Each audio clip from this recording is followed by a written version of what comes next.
Assalamualaikum warahmatullahi wabarakatuh. Ibadah kurban sunat muakkad bagi yang mampu. Kalau ibu mampu berkurban, maka sunat muakkad bagi ibu terhadap diri ibu. Ibu punya uang 3 juta, maka ibu berkurban untuk diri ibu. Tapi kalau ibu mau kasih itu ke anak ibu sebagai hadiah, hukumnya boleh. Anakku, ku kasih kau duit 3 juta, silakanlah kau berkurban. Untuk mendidik dia, mengajar dia. Itu sangat berkesan bagi dia. Nanti setelah dia kerja dapat duit, dia akan berkurban. Dulu ibuku mengajarku begitu. Ibu punya uang 3 juta, ibu datang ke masjid, saya berkurban untuk almarhumah emak saya. Bagus.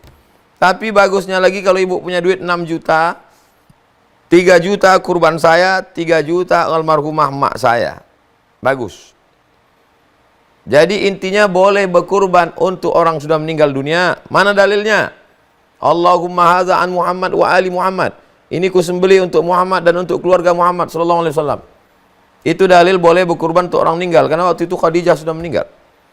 Adapun ibu memberi kurban untuk cucu, cucuku ku kasih kau 3 juta, pergi kau berkurban sana. Itu hadiah untuk mendidik dia. Itu lebih masuk ke hatinya daripada dia diceramahi. Kau nanti mesti berkurban. Kalau udah punya duit nanti kurban ya. Lebih bagus kasih itu kurban dia. Adapun panitia, kepada seluruh bapak ibu panitia kurban, kalian adalah relawan yang bersih hatinya, bersih pikirannya, bersih tingkah lakunya, diberikan amanah oleh orang yang berkurban. Aslinya kami yang berkurban ini, kami membeli kambing sendiri, ikat di rumah sendiri, habis sholat potong sendiri. Tapi karena kami tak sanggup, maka kami serahkan ini kepada kalian, wahai relawan-relawan. Kalian mesti ikhlas, tak dapat apa-apa. Kalau berharap lebih bagus tak usah. Pahalanya tak dapat, dosanya berserak-serak. Relawan-relawan pikir sekali lagi. Pertama, akadnya mesti jelas. Saya serahkan duit ini 3 juta sebagai kurban saya sekaligus biaya operasional tunai. Kata panitia, aku terima. Kalian terima duit itu, kalian belikan ke kambing, kalian belikan ke sapi, biaya survei, biaya bis, biaya truk, biaya jaga malam, ambillah dari uang tadi, karena akadnya udah sah. Pada saat pemotongan kalian potong, Bismillahirrahmanirrahim, Allahu Akbar, Allahumma taqabbal min fulan, min fulan, bin fulan, min fulan, bin fulan, bin fulan. Andai tidak disebutkan sah, innamal a'malu bin niat. Setelah kalian potong, kalian bagi 3. Ini untuk yang berkurban, ini untuk yang masyarakat jiran tetangga, ini untuk fakir miskin. Kalian bagi kupon, sebungkus, sekilo, 2 kilo, terserah. Jangan kalian curang. Jangan kalian bawa pulang ke rumah, kalian makan, kasih anak bini. Ayyuma lahmin nabata min haramin. Semua daging di badan ini kalau tumbuh dari yang haram, fannaru aulabi, tempatnya api neraka. Kalau sudah disepakati, panitia dapat sebungkus, ambillah sebungkus. Jangan lagi curang, mengambil daging, mengambil kepala, mengambil otak, bawa pulang ke rumah. Yang lalu-lalu mudah-mudahan diampunkan Allah Subhanahu wa taala. Wa may yaghlul, siapa yang curang, ya'ti bima ghalla yaumal qiyamah, dia akan membawa kecurangannya pada hari kiamat. Orang yang berkurban itu tidak akan ada menuntut karena dia udah ikhlas ke Allah. Tapi hati-hati, orang mempercayakan pada kita, jangan sampai kita berkhianat. La takhunullaha war rasula wa takhunu amanatikum wa antum ta'lamun. Jangan kamu mengkhianati Allah, mengkhianati Rasulullah, mengkhianati orang beriman, mengkhianati dirimu sendiri, sedangkan kamu dengan penuh kesadaran.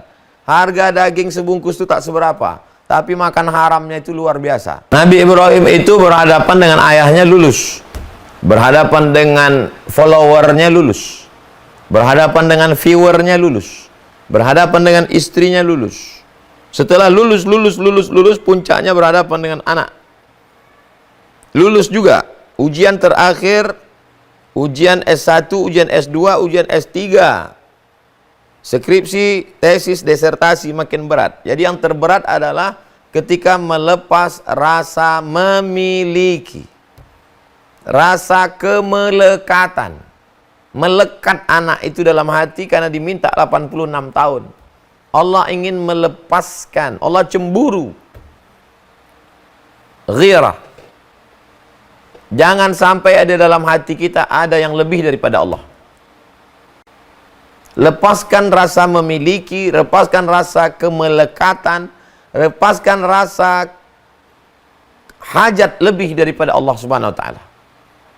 Jadi kalau Nabi Ibrahim konteksnya adalah Ismail anaknya, maka kita hari ini kemelekatan pada jabatan, kemelekatan kepada pasangan hidup, pada kendaraan, pada perhiasan, pada tabungan.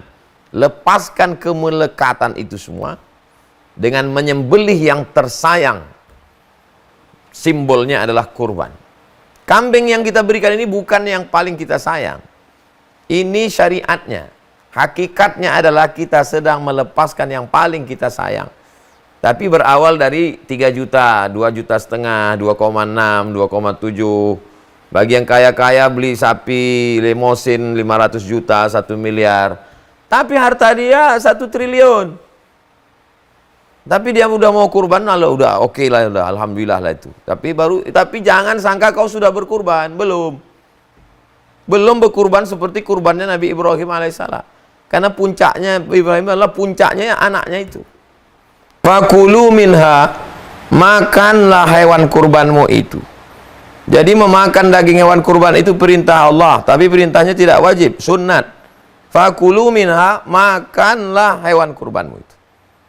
Bangun sholat subuh, habis sholat subuh siap-siap, terbit matahari lewatkan 12 menit. Kalau di Pekanbaru jam 7.30, 6.30 sudah bisa. Silakan jam 7 atau jam 8, sholat Idul Adha. Habis selesai sholat Idul Adha, ambil Bismillahirrahmanirrahim, Allahu Akbar. Ambil hatinya, cuci, jangan sampai tidak dicuci. Karena ada darah najis, haram. Cuci bersih, kasih jeruk, kasih garam, bakar. Itulah makanan yang pertama dimakan hari itu. Litabarruk, untuk ngambil barokah. Begitu sunnahnya. Pagi tidak ada sarapan, tidak ada lontong, tidak ada nasi uduk, tidak ada nasi kuning, tidak ada nasi biryani, tak ada nasi mandi.